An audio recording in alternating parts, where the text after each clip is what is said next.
नमस्कार दोस्तों, तीसरे वनडे में भारतीय बल्लेबाजों का आया तूफान। विराट कोहली, शुभमन गिल और अय्यर ने इंग्लैंड के गेंदबाजों की बैंड बजाई। गिल ने शतक तो वहीं विराट और अय्यर ने 50 लगाकर भारत को पहुंचाया 350 रनों के पार।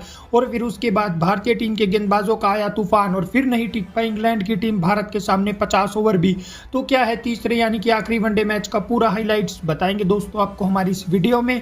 लेकिन दोस्तों, अगर आपको भी आज भारतीय टीम के बल्लेबाजों का प्रदर्शन अच्छा लगा तो इस वीडियो को एक दिल से लाइक और चैनल को सब्सक्राइब कर लीजिएगा। वीडियो का लाइक टारगेट केवल 200 लाइक्स है। दोस्तों, आज इंग्लैंड की टीम ने टॉस जीतकर पहले गेंदबाजी करने का फैसला किया। वहीं पहले बल्लेबाजी करने उतरी भारत की तरफ से रोहित शर्मा और शुभमन गिल ने पारी की शुरुआत की। लेकिन दूसरे ही ओवर की पहली गेंद पर रोहित शर्मा विकेट कीपर के हाथों 1 रन बनाकर आउट हो जाते हैं और भारतीय टीम को 6 रन के स्कोर पर रोहित के रूप में पहला बड़ा झटका लगता है। फिर उसके बाद गिल का साथ निभाने विराट कोहली आते हैं और इन दोनों बल्लेबाजों के बीच शानदार पार्टनरशिप होती है।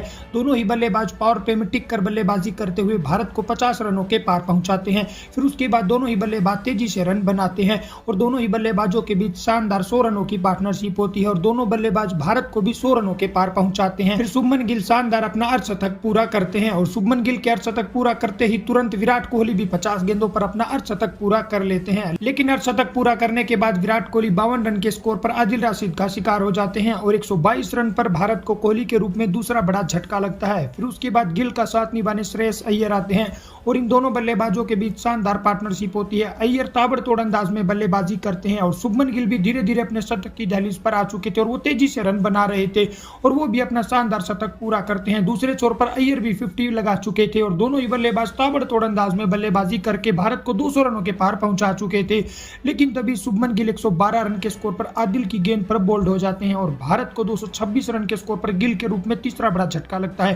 फिर उसके बाद अय्यर का साथ निभाने केएल राहुल आते हैं और इन दोनों बल्लेबाजों के बीच भी शानदार पार्टनरशिप होती है। दोनों बल्लेबाज भारत को 250 के पार पहुंचाते हैं। अय्यर तेजी से खेलने के चक्कर में 78 रन के स्कोर पर आउट हो जाते हैं और भारत को 255 रन के स्कोर पर चौथा बड़ा झटका लगता है। फिर उसके बाद केएल राहुल का साथ निभाने हार्दिक पांड्या आते हैं और हार्दिक पांड्या आते ही शानदार 2 छक्के लगाते हैं। लेकिन तेजी से रन बनाने के चक्कर में वो भी 17 रन के स्कोर पर आदिल रशीद की गेंद पर बोल्ड हो जाते हैं और 289 रन पर भारत को 5वां बड़ा झटका लगता है। फिर राहुल का साथ निभाने अक्षर पटेल आते हैं। आते ही अक्षर पटेल 2 चौके लगाते हैं लेकिन वो भी बाउंड्री लाइन पर केवल 13 रन बनाकर आउट हो जाते हैं और भारत को 307 रन के स्कोर पर अक्षर के रूप में छठा बड़ा झटका लगता है। अब आखिरी के ओवरों में केएल राहुल तेजी से रन बना रहे थे लेकिन वो भी 50 के करीब आने से पहले ही 40 रन के स्कोर पर महमूद की गेंद पर एलबीडब्ल्यू आउट हो जाते हैं और भारत को 333 रन पर 7वां बड़ा झटका लगता है।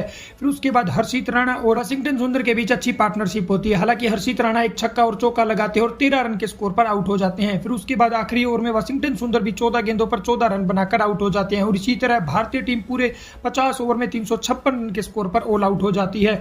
और वहीं 357 रनों के लक्ष्य का पीछा करने उतरी इंग्लैंड की तरफ से फिल साल्ट और बेन डकेट पारी की शुरुआत करते हैं और ये दोनों बल्लेबाज पावर प्ले में ही भारतीय गेंदबाजों की काफी धुनाई करते हैं और केवल छठे ही ओवर में इंग्लैंड की टीम 50 रनों का आंकड़ा भी छू लेती है। लेकिन फिर उसके बाद अच्छी बल्लेबाजी कर रहे बेन डकेट अर्शदीप सिंह की गेंद पर 34 रन बनाकर आउट हो जाते हैं और 60 रन पर इंग्लैंड को पहला बड़ा झटका लगता है। फिर उसके बाद फिल साल्ट का साथ निभाने टॉम बेंटन आते हैं लेकिन अर्शदीप अपनी खतरनाक गेंदबाजी से अच्छी बल्लेबाजी कर रहे ओपनर बल्लेबाज फिल साल्ट को स्लोअर गेंद पर 23 रन के स्कोर पर आउट करके इंग्लैंड को 80 रन के स्कोर पर दूसरा बड़ा झटका देते हैं। फिर उसके बाद टॉम बेंटन का साथ निभाने जो रूट आते हैं और इन दोनों के बीच शानदार पार्टनरशिप होती है। दोनों बल्लेबाज अच्छी बल्लेबाजी करके इंग्लैंड की टीम के स्कोर को धीरे धीरे 100 रनों के पार पहुंचाते हैं। टॉम बेंटन अर्धशतक के करीब पहुंच रहे थे लेकिन तभी कुलदीप यादव उन्हें 38 रन के स्कोर पर राहुल के हाथों कैच आउट करवा देते हैं और 126 रन पर इंग्लैंड को तीसरा बड़ा झटका लगता है।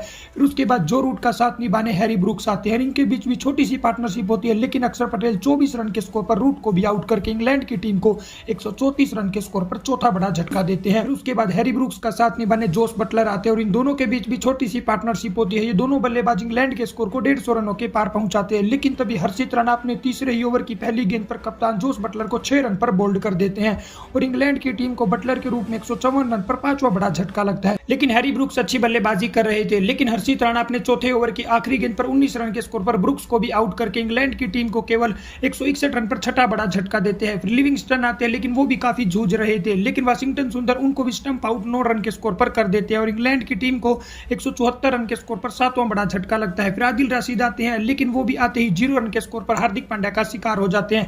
फिर उसके बाद मार्क वुड भी 9 रन के स्कोर पर हार्दिक पांड्या का शिकार हो जाते हैं और इंग्लैंड की टीम के 193 रन के स्कोर पर 9 विकेट गिर जाते हैं और भारतीय टीम इस मुकाबले में इंग्लैंड की टीम को ऑल आउट करके आसानी से इस मुकाबले में बड़ी जीत दर्ज कर लेती है और इसी के साथ भारतीय टीम ने 3-0 से इंग्लैंड की टीम को हरा दिया है। तो दोस्तों, ऐसे ही क्रिकेट से जुड़ी सभी ताजा खबरों के लिए चैनल को सब्सक्राइब कर लीजिएगा।